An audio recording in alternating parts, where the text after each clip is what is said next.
Hey guys, it's Ted Bogert with the Ted Show. Extremely excited to be here with Joey Stuckey. Joey Stuckey came up with this title, and you're going to learn more about him, but a blind musician with an insightful vision. First of all, I love any musician, and I love a musician with a story because any kind of artist has some kind of story, Joey. They've got something in there, something going on that helps motivate them, inspire them to be the artist that they are. So enough about me. Welcome to the show, and tell us about you, Joey. Absolutely. I appreciate you being here, and I'm excited to be here as well. Basically, my entrance into music happened when I was about 13. I'd had a brain tumor when I was about 2, and they weren't. They told my parents that I probably wouldn't make it, and Wow. they said, if he does make it, he probably won't walk or talk. I can do both those things. And this is back in the mid 70s. So it was a dark age of medicine compared to what we have now. And of course, they told my parents to prepare that it was going to be an 8 or 9 hour surgery. And if they came out in less time, just to be prepared that things didn't go well. So they came out in about 3 hours, and the doctor said that he just felt like a higher power took hold of his hands and he lifted the tumor out. And that's an amazing. No way! I have chills. And that's an amazing thing. The brain tumor, the most obvious thing, if you just look at me or just talk to me or whatever, the most obvious thing the brain tumor did was leave me blind. It also left me without a sense of smell. However, I believe in using everything you have to your advantage. So I tricked my wife into marriage by telling her that she would always look good and smell good no matter what happened.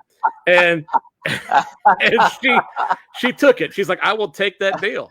And we've been married 17 years as of June. So it worked out pretty well.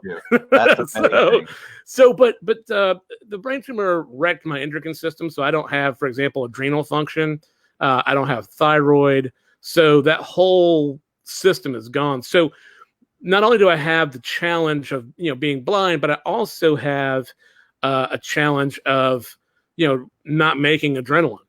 And so I take a ton of pills and shots and all kind of stuff like that every day.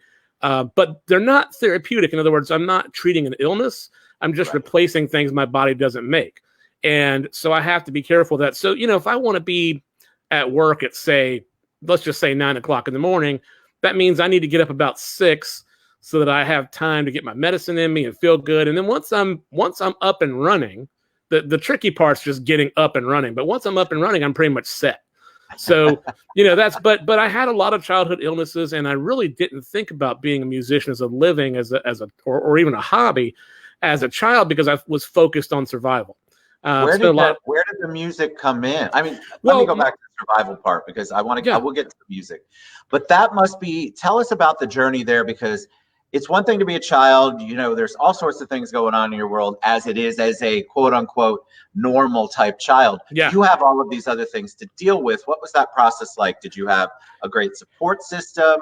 Tell us a little bit about the challenge. Yeah, my parents are brilliant. They're both still living, and they managed to make sure that I was able to focus on the affirmational part of it rather than the fear part. So, like, for example, the day I had my brain tumor taken out was September 29th.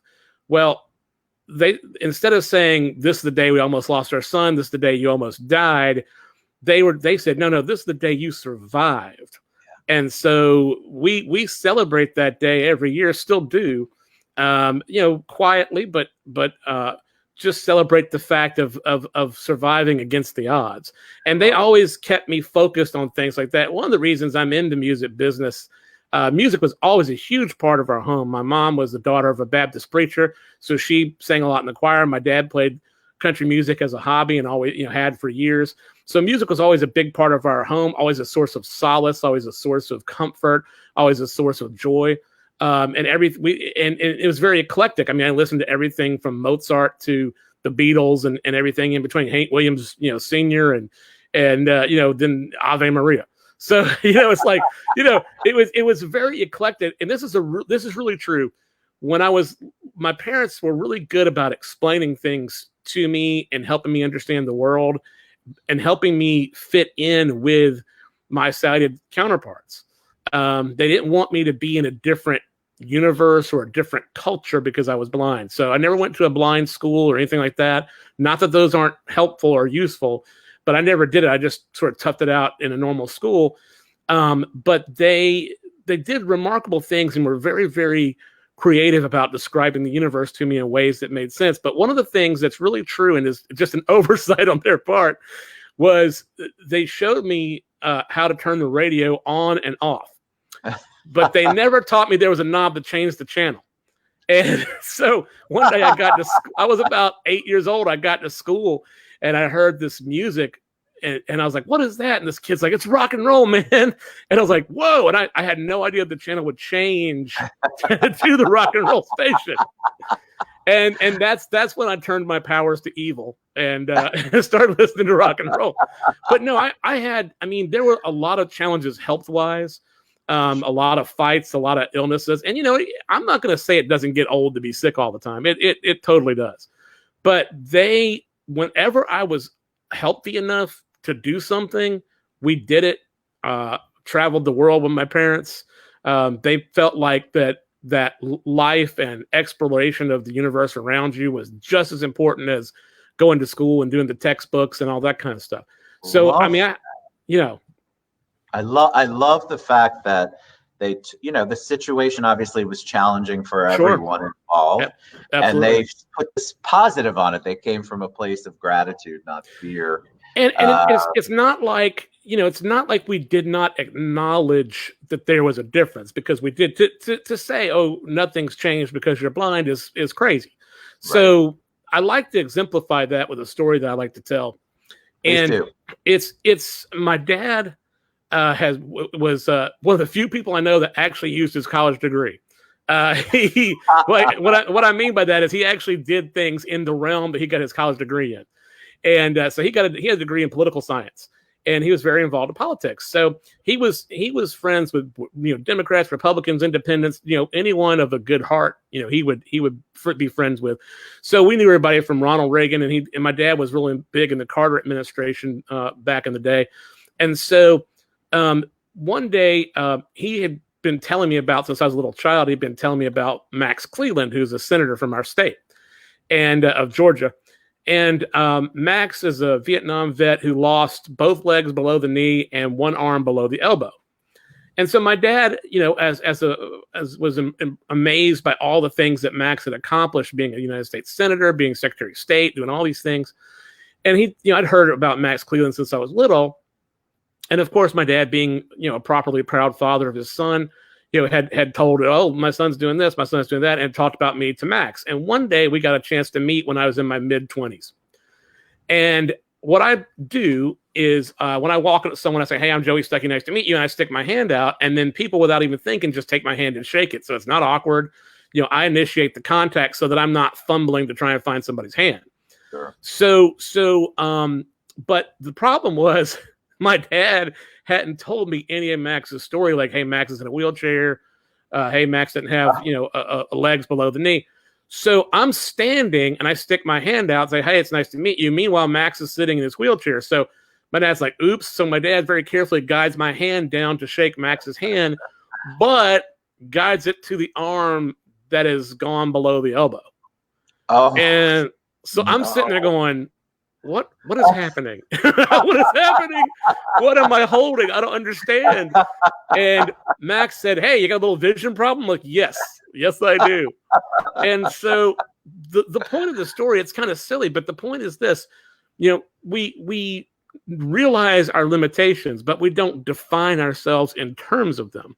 And so Dad didn't say, hey, listen to all the things my blind son has done, or listen to all these things my disabled friend Max Cleland has done. He just had two people he was inspired by and proud of, and shared, information about them. But it never occurred to think of Max as the guy in the wheelchair or his son that was blind. So that's the kind of environment I was raised in, where again, you acknowledge that you have to do things differently, because to not do so would be crazy, but you also don't define yourself in terms of your limitation.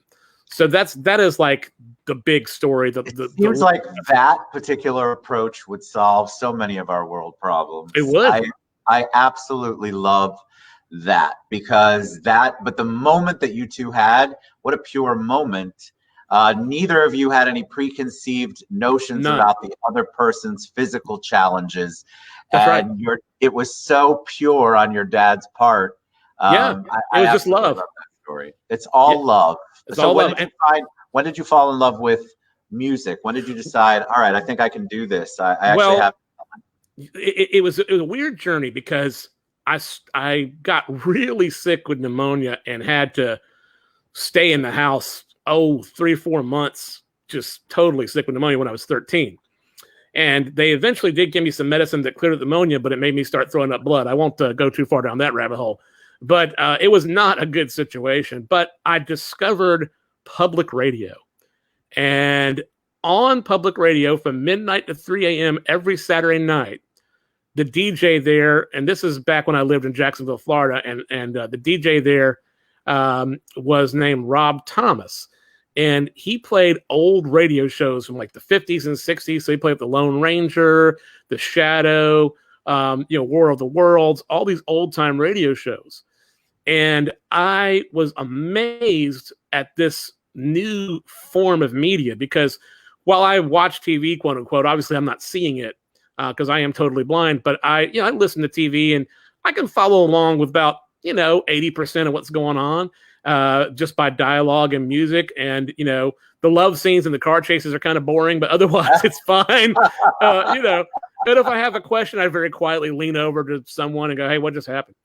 And but this was radio drama designed back in the age before there was television, and so it was the story completely told by music, sound effects, dialogue, and I was like, I can do this. I can create these sounds for film and TV. And I thought, who better than a blind person to make a realistic sound? So I started playing with recording equipment when I was 13 years old. And I used the scientific method. I just plugged it in and said, what happens if I do this? What happens if I do that? And my parents, indulged this thing. So by the time I was 15, I'd moved to Macon, Georgia. And the same, and the DJ that I had known playing these radio shows, I've never been shy, never been a stranger. I called him up and I said, "Hey, I love what you're doing. It's changed my life." And he actually came over and visited with me and taught me what he knew. And then when I moved to Macon and left Jacksonville, Florida, when I was about 15, he had a friend who was running the local planetarium here in Macon. And that guy was complaining. And he's like, I can't get the sound right in the planetarium, and it just doesn't sound. And Rob said, "Hey, I know this kid that's pretty sharp. You should get him to come be your sound tech." So I got my first job as a planetarium sound tech at 15. And then what happened was all the people, like young people they were older than me, 18 to their early 20s, but a lot of them worked there or volunteered there. They all said, "Hey, I understand you have some recording equipment. Will you record my garage band?" I'm like, "Yeah, sure. Let's do it." So once I heard one of those bands play an original song, and I was so moved by it that it was something they'd written. They weren't just playing other people's music, but they were playing their own music. Then I knew that I had a story to tell and that music was the vehicle for that story. And I was like, I can do this. So I can record music. I can produce it. I can write it. I can play it. So by the time I was 17, 18 years old, I was writing my own songs. By the time I was 19, I had my own studio in a building downtown. I moved out of my attic, and I have been making a living in music ever since. I teach it. I perform and tour. I record other people and work. Most of my living's working as a full-time producer to help other artists. But it's the reason I do music is it is a natural extension of my spirit. It's what I do, and I do it because if I don't, I'm not complete. It's just, it's the same thing as food or air or water for me. It feeds you. It does. And the biggest thrill and the biggest honor is when I'm able to feed somebody else the same thing. So when I'm able to share something that makes somebody's day, even if it's just for a moment, that to me is priceless. So it's a hard business, but I tell my students, if you love it so much it hurts not to do it, this is the job for you. If not, you might want to think of something else. Do you have students that come in? One of my favorite parts, it's sad, but the American Idol auditions, when people have come in and they've told these poor human beings for their entire life that have an amazing voice and they're the next new discovery, and they are tone deaf. Do you have students that come in, and I don't even know, is that trainable, or is that just dude, you need to find another passion? I think, well, so here's the interesting thing. I'm going to give you a philosophical answer to that question. So the interesting thing is there are people who literally have a physical limit to their ability. So my dad, for example, is deaf. He has to wear hearing aids. Without them, he can hardly hear anything. And he loves to sing. It is god awful. It is howling dogs, cat in a blender. It's just, but here's the deal. It makes him so happy. Yeah. And now he knows it's bad. So he is under no illusion. He had like family and friends have literally paid him to stop singing when he was a child. It's really true. And so he knows it's bad, but he loves it so much that he does it not as a career choice, but he does it because it makes him happy. Sure. So I think everyone should be able to experience that. If it makes you happy, and even if it's terrible, who cares? You're having fun. That's fine. Now, if you're choosing to make it a career, that is a bit of a different bar. And you got to be able to, you got to be able to make a living. It would be irrational for me to think, I'm Joey Stuckey, I'm going to be a NASCAR driver.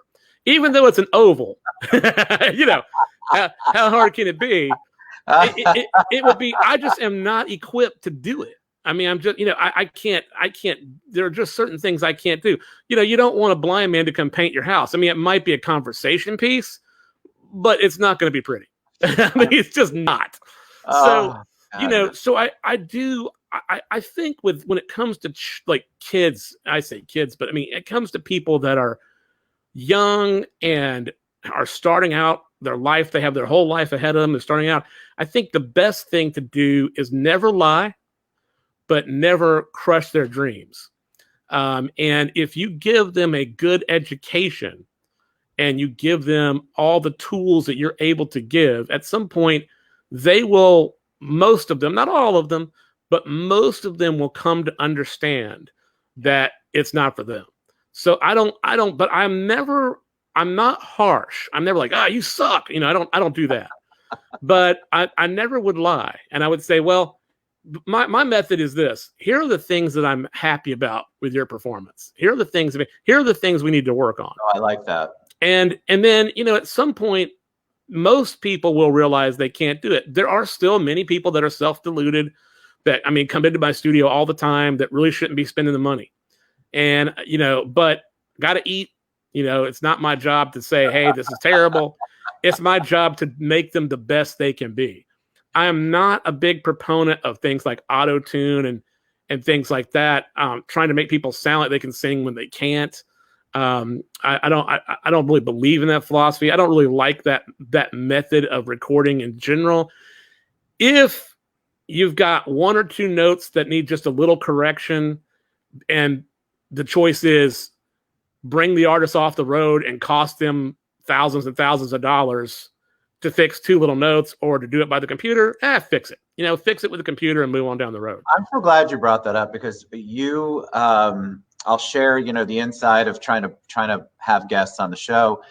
I had to reach out to Joey because a couple of the guests prior to him that are musical artists said that they didn't want to sing live. Yeah. And so that made me shift to saying people want to hear live. They might love your story, but they're here for the music, and then they're going to listen to the story, or absolutely they have to go hand in hand. So it's fascinating to me about the auto-tune part, because the first thing I thought of, okay, why wouldn't you want to perform live? Why would you not want to continue to let people see you have talent? And I have a feeling, not for these two, because I don't believe that they're auto-tune people, but I think that people get so afraid to perform live. I get it. I'm not understanding it, but it was prevalent. So you're the first person that I said, everybody before them had sang live. Yeah. And you're the first person I said, listen, in order for you to come on, I really need you to sing. And it makes sense to me. You're right. Why would you not want to share your gift? I don't know. Yeah. And two in a row. And I said to them, I said, you guys have such a great sound. Yeah. Well, we're in different, like one of them, they're so good. And I told them afterwards, they said they're going to come back on and sing.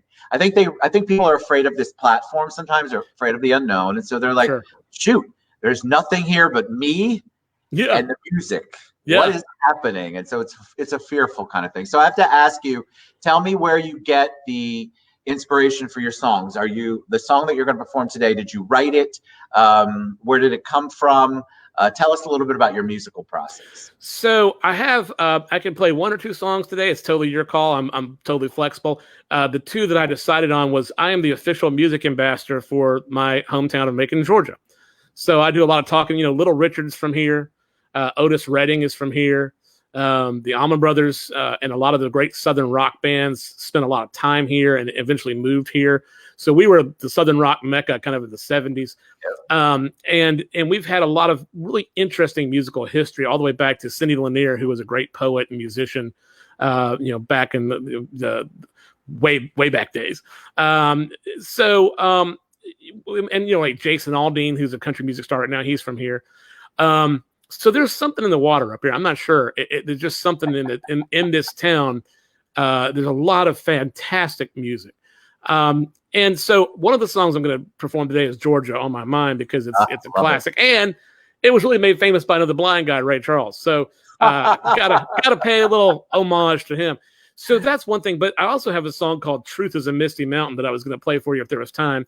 Fantastic. And that's a song about realizing that you're in a very one-sided relationship and it's not going to work out. It's like, it's just, and the reason it's called Truth is a Misty Mountain to me, it's the idea that sometimes truth is shrouded in mist. It's hard to reach. It's hard to penetrate the truth because you have so many conflicting ideas and emotions and thoughts. You remember the good times and you remember the bad times. And you sometimes have difficulty figuring out, am I really meant to be with this person? Because the good times are really high, but the bad times are really low. Is there a balance here? And then you have to kind of think about it and really, I feel like life has a way of trying to trick us into thinking it's more complicated than it is. Because at the end of the day, I think the question becomes really simple. And the question is, are you happy or not? And if you're not, then there's two ways to fix that. You can have an honest discussion and say, hey, other person, here are the things I need to be happy. And I'm not asking you to change because that's foolish. What I'm telling you is here's what I need. And let's figure out if we're actually compatible. When my wife and I decided to get married, we had a really long, serious talk before I proposed, just saying, what do you think marriage is? What do you think it means? If she likes Sex in the City and I like Star Trek, we can get past that. But if she's not, that's not a big deal. But if she's not a spiritual person, and I am, that's going to be a problem. So to quote Chris Rock, I'll do it the clean way. But he basically said, if you're religious, your partner's got to be religious, or it's not going to work out. Because two people that are different aren't going to make it, whereas two crackheads will stay together forever. So, I mean, you got to have Chris Rock. Oh, me too. He's a genius. All right, so yes, we have time for both if you have time. So, let them hear you. All right, I'll do it. I'm going to take these headphones off just for a second, so I don't get caught up in the cord. I'm still here. Hang on one second. All right. And then as soon as I'm done performing, I will put them back on. Fantastic. Let me get my hair back into place. Is that all right, honey? Yeah. All right, this is Georgia on My Mind. Georgia, Georgia, the whole day through. Just an old sweet song keeps Georgia on my mind.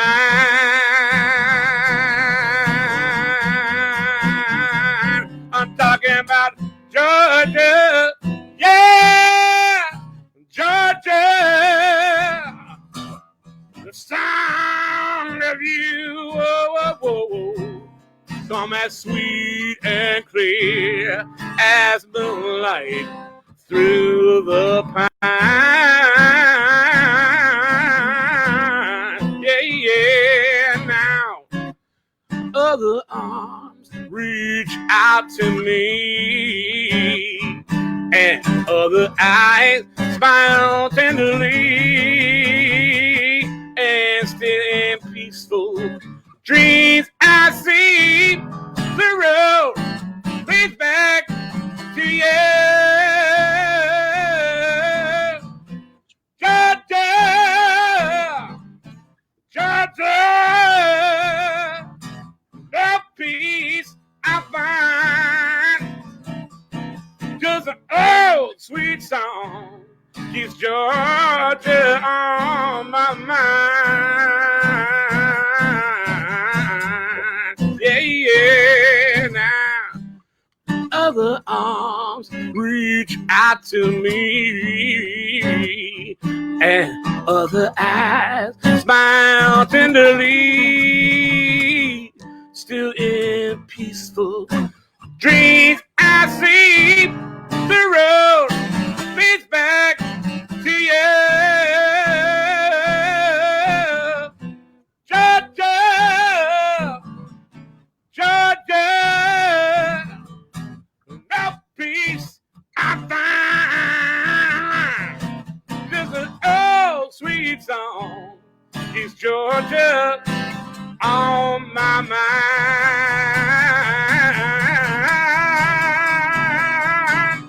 Just an old sweet song keeps Georgia on my mind. Yeah, yeah, yeah, yeah. Woo! I loved it. I kept like.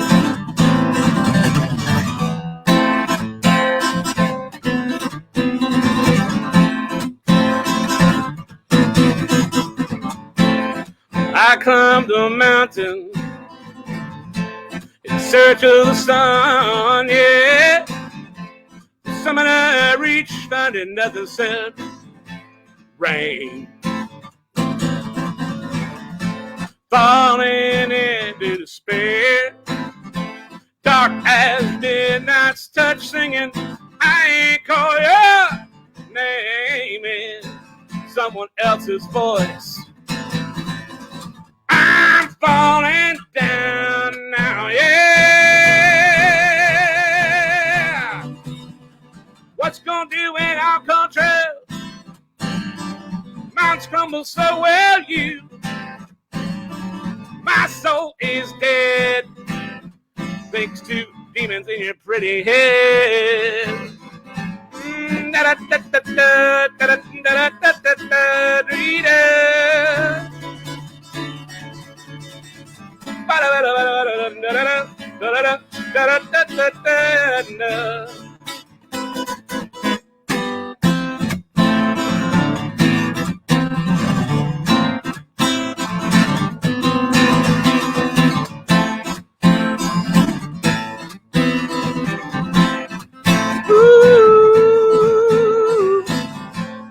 I left my Eden battered and beaten, black and blue, blue as sky, the color of your lying eyes.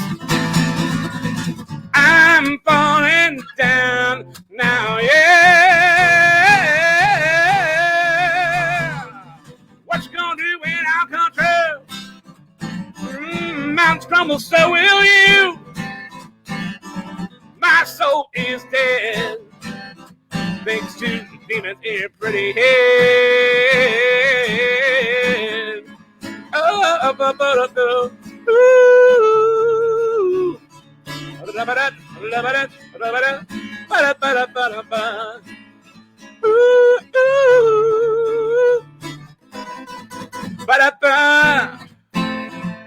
yeah, yeah, yeah. Yeah, yeah, yeah, yeah.